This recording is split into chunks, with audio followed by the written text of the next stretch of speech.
Right now, we're seeing a notable plus 0.27 sentiment score in renewable energy, despite a momentum dip of minus 0.34 over the last 24 hours.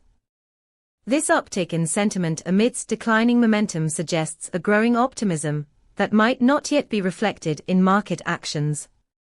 You can harness our API to get a comprehensive breakdown of this sentiment, providing you with not just the score, but also insights across 15 semantic clusters. Imagine you're developing a dashboard for renewable energy investors.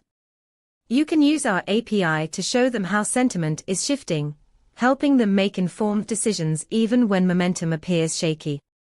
To dive deeper into this data, head over to pulsebit.lojenterprise.com/docs.